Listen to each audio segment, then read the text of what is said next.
اللهم صل على سيدنا ومولانا محمد صاحب التاج والمعراج والبراق والعلم دافع البلاء والوباء والقحط والمرض والألم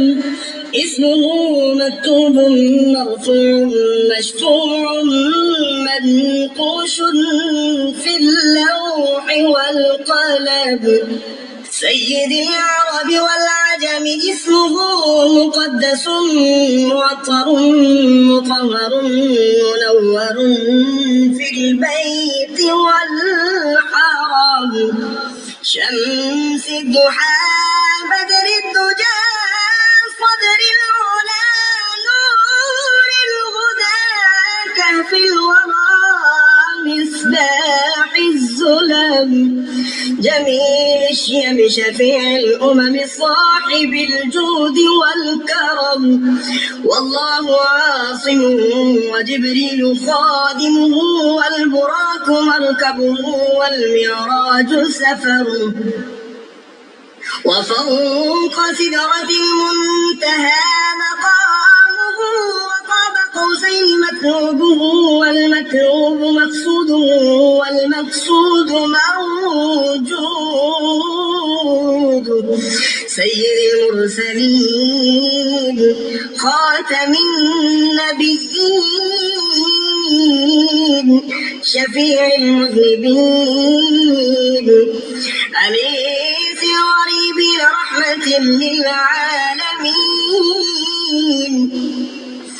راحة العاشقين مراد المشتاقين شمس العارفين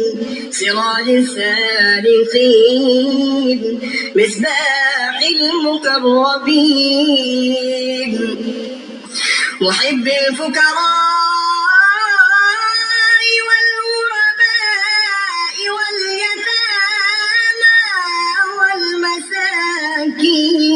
والمساكين سيد الثقلين نبي الحرمين إمام القبلتين وسيلتنا في الدارين